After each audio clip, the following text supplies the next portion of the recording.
नमस्कार शिक्षक मित्र हो. आज आपण स्टुडंट प्रमोशनबद्दल एक छोटासा व्हिडिओ पाहणार आहोत. आपण क्रोम ब्राउझरचा वापर करणार. शक्यतो क्रोमवरच आपण ही साईट ओपन करायची आहे. बघा, UDICE प्लस SDMS यावर पहिलंच ऑप्शन येतं UDICE प्लस, त्यावर क्लिक करायचं आहे. त्यानंतर खाली स्क्रोल डाऊन केल्यावर आपल्याला स्टेट निवडायचं आहे. आपलं स्टेट महाराष्ट्र. स्क्रोल डाऊन करूया.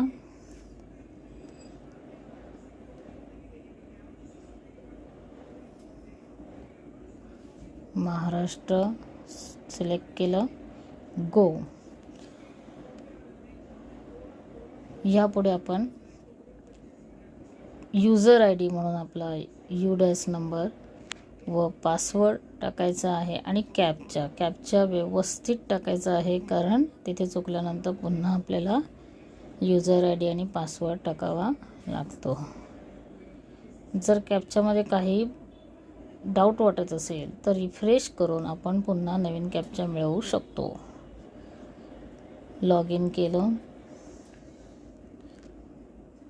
कोणत्याही प्रकारची घाई करून दोनदा क्लिक वगैरे करायचं नाही आहे. सावकाश. आपल्याला कोणताही मेसेज आला ओके करा. इथे 2 वर्ष दिसत आहेत. करंट अकॅडमिक इयर 2025-26 त्यावर क्लिक केलं. आपल्या शाळेची माहिती आलेली आहे. क्लोज करा. डाव्या बाजूला जे मेनू आहेत त्यामध्ये बघा, स्टुडंट मूवमेंट अँड प्रोग्रेशन यावर गेल्यानंतर त्यातला पहिलाच मेनू आहे प्रोग्रेशन ॲक्टिव्हिटी. त्यावर क्लिक करा. प्रोग्रेशन ॲक्टिव्हिटीला क्लिक केल्याबरोबर इथे ऑप्शन येत आहेत. यापैकी बाकीचे जे ऑप्शन आहेत ते आपल्याला समरी पाहण्यासाठी शाळेची की किती विद्यार्थ्यांची झाली आहे, डिव्हिजन वाईज विद्यार्थ्यांची माहिती की कोणाचं प्रोग्रेशन झालेलं आहे ते पाहण्यासाठी. पण स्टुडंट प्रमोशन आपल्याला करायचं आहे तर प्रोग्रेशन मॉड्यूलच्या खाली गोवर आपण क्लिक करूया. लगेच इथे सिलेक्ट क्लास, आपला वर्ग निवडूया. इथे मी तुम्हाला 5वी डिव्हिजन A सिलेक्ट करते. गो. बघा, खाली आपल्याला आपल्या वर्गातील सर्व विद्यार्थ्यांची नावे आणि माहिती खाली दिसेल. या वर्गात 61 विद्यार्थी आहेत. 61 विद्यार्थी आपण खाली स्क्रोल डाऊन केल्यावर आपल्याला दिसतील. बघा, एक एक करून आपण या विद्यार्थ्यांची माहिती अपडेट करूया आणि अपडेट केल्यानंतर सर्वात खाली आपल्याला फायनलाइज ऑप्शन मिळणार. बघा, विद्यार्थ्यांची माहिती भरताना प्रोग्रेशन स्टेटस सिलेक्ट करूया.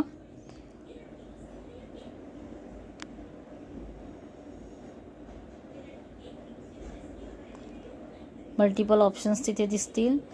Promotion by exam. प्रोमोटेड म्हणजे पास झालेला, पुढच्या वर्गात आलेला प्रत्येक विद्यार्थी, मग तो ग्रुप पासिंग असू दे, पूर्ण पास असू दे, तर त्याला आपल्याला प्रमोटेड बाय एक्झामिनेशन करायचं. नॉट प्रमोटेड म्हणजे त्याच वर्गात राहिलेला विद्यार्थी, मग तो अब्सेंट विद्यार्थी असेल, नापास झालेला असेल, पुनर्परीक्षार्थी असेल, आपण त्यांना नॉट प्रमोटेडमध्ये टाकायचं आहे.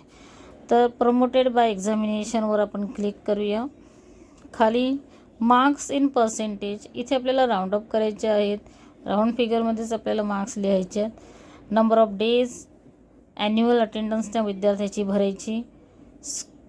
बघा, स्कूलिंग स्टेटस, त्या विद्यार्थ्यांनी TC घेऊन दुसऱ्या शाळेत गेला आहे का नाही. मग आपण स्टडिंग इन सेम स्कूल. जर विद्यार्थी शाळेतून नाव काढून TC घेतला असेल तरच आपण सेकंड ऑप्शनला जायचं आहे, otherwise studying in same class. आता बघा, आपण 5वी A सिलेक्ट केलं होतं. इथे क्लास आपोआप आलेला ऑटोमॅटिक 6वी, कारण पुढच्या वर्गात गेला म्हटलं तर 6वी. जर नापास केलं असतं तर इथे 5वी आलं असतं. आणि मग त्याची नेक्स्ट इयरची डिव्हिजन इथे पेंडिंग ऑप्शन दिसतंय, कारण आपण अपडेट केलेलं नाही आहे. तर पुढचं जे अपडेट आहे त्याच्यावर क्लिक करायचं. अपडेटवर क्लिक केल्याबरोबर हे पेंडिंग निघून जाईल. असं प्रत्येक विद्यार्थ्याची माहिती भरून झाल्यानंतर आपल्या डिव्हिजनमधली, आपल्या सेक्शनमधली सर्वात खाली आपल्याला फायनलाइज बटन दिसेल. त्या फायनलाइज बटनवर आपण क्लिक करायचं आहे. तेव्हा आपल्या सेक्शनचे, आपल्या डिव्हिजनची माहिती भरून पूर्ण होणार आहे. आता मी तुम्हाला एक पूर्ण झालेला वर्गसुद्धा दाखवते.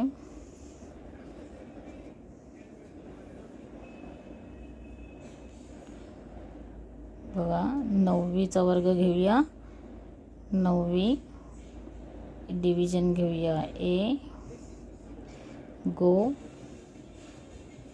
बघा, ज्या विद्यार्थ्यांची या वर्गात 50 विद्यार्थी आहे त्यांची माहिती पूर्ण भरून झालेली आहे. बघा, माहिती भरून झाल्यानंतर इथे पेंडिंगच्या जागी डन असं दिसतंय ग्रीनमध्ये. डन आलं म्हणजे त्या विद्यार्थ्याची माहिती. आणि असं सर्व विद्यार्थ्यांचं डन झाल्यावरच आपण फायनलाइज करतो आहे. आणि माहिती भरताना काहीही चुकलं तरी घाबरून जाण्याचं कारण नाही, कारण आपण पुन्हा करेक्शन करू शकतो. फायनलाइज झाल्यानंतर सुद्धा करेक्शन करू शकतो. अशा प्रकारे सेकंड ऑप्शनमध्ये आपण बघू शकतो की किती विद्यार्थ्यांची राहिली आहे. मग माहिती प्रमोशन करायचं बाकी राहिलं. मग सेक्शन वाईज कोणत्या वर्गाची माहिती फायनलाइज करायची बाकी आहे, पेंडिंग दिसत आहेत आणि फायनलाइज हे आपल्याला इथे दिसून येईल. अशा प्रकारे आपण शाळेतील प्रत्येक विद्यार्थ्याची माहिती दिलेल्या वेळेत प्रमोट करू शकतो. धन्यवाद.